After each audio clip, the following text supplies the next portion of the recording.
हाँ जी, कैसे हैं आप? So guys, we are back with another video with full of excitement and energy.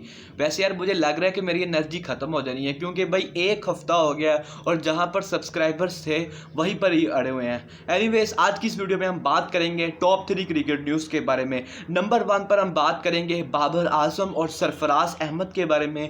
जब बाबर आजम से पूछा गया कि आप सरफराज अहमद के कमबैक के बारे में क्या कहेंगे, तो बाबर आजम ने कहा कि मैं समझता हूँ कि 4 साल बाद आकर दोबारा से मैच खेलना बहुत ही ज़्यादा डिफिकल्ट होता है और प्रेशर भी आपके ऊपर ही होता है। लेकिन बाबर ने कहा कि सरफराज ने बहुत ही आउटस्टैंडिंग बैटिंग की और उन्होंने कहा कि जिस तरह दूसरी इनिंग्स के अंदर आकर सरफराज ने इमामुल हक के साथ पार्टनरशिप बिल्ड की और अपनी 50 भी स्कोर की, तो उन्होंने कहा वहाँ पर सरफराज अहमद ने अपना बहुत ही अहम किरदार अदा किया है, क्योंकि बाबर ने कहा कि वहाँ पर हमें एक पार्टनरशिप की और एक अच्छे रन्स की ज़रूरत थी और वहाँ पर सरफराज अहमद ने आकर पाकिस्तानी टीम की पोजीशन को मजबूत किया है। इसके अलावा बाबर आजम ने यह भी कहा है कि जल्द ही सरफराज अहमद अपना कॉन्फिडेंस गेन कर लेंगे। तो चलिए बढ़ते अब अपनी अगली न्यूज़ के बारे में। अब हम बात करने जा रहे हैं बाबर आजम और आईसीसी के बारे में। तो आईसीसी ने test cricketer of the year के अवार्ड के लिए बाबर आजम को नॉमिनेट ही नहीं किया है। आईसीसी ने नॉमिनेट किया है कागिसो रबादा को, जॉनी बेस्टो को, बेन स्टोक्स को, उस्मान ख्वाजा को।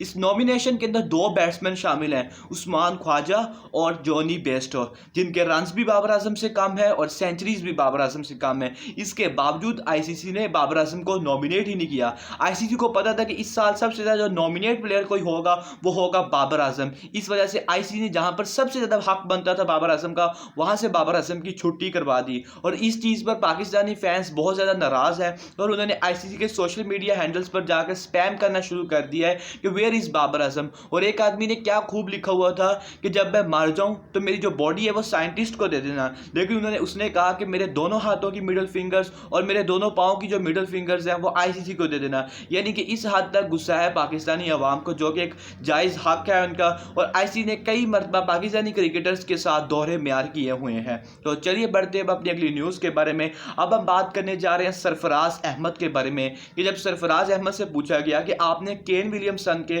15 और 21 रन पर स्टंप्स मिस किए थे और बाद में केन ने 200 रन बना दिए और ये चीज़ पाकिस्तान को बहुत ज़्यादा कॉज की, तो उनसे पूछा गया कि आप इस चीज़ पर क्या कहेंगे। तो सरफराज ने कहा कि जब मैं स्टंप करने गया तो मेरी दोनों मतलब टांग थी जो वो स्लिप हो गई, जिसकी वजह से मैं बॉल को उस तरह से पिक नहीं कर पाया।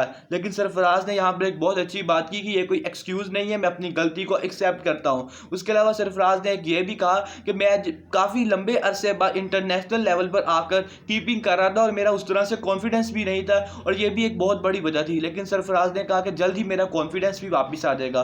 तो मुझे यहाँ पर सरफराज की एक चीज़ बहुत ज़्यादा अच्छी लगी कि उन्होंने कोई एक्सक्यूज़ देने की बजाय अपनी गलती को एक्सेप्ट किया है। तो हमें भी मूव ऑन कर लेना चाहिए और ये नहीं कहना चाहिए कि भाई अगर सरफराज वहाँ पर स्टंप कर देते तो पाकिस्तान जीत जाता। जीत तो एक बात अलग की बात है, मैच की सिचुएशन काफ़ी डिफरेंट होनी थी, लेकिन भाई अगर सरफराज ने भी अपनी गलती को एक्सेप्ट कर दिया तो हमें भी मूव ऑन कर लेना चाहिए। आज की इस वीडियो में इतना ही। चैनल पर नहीं तो भाई सब्सक्राइब कर दीजिएगा और नोटिफिकेशन को ऑन कर लेना, ताकि हम ऐसे एक दूसरे के साथ मिलते रहें। अपना बहुत सारा ख्याल रखिएगा। See you in the next video. अल्लाह हाफिज़।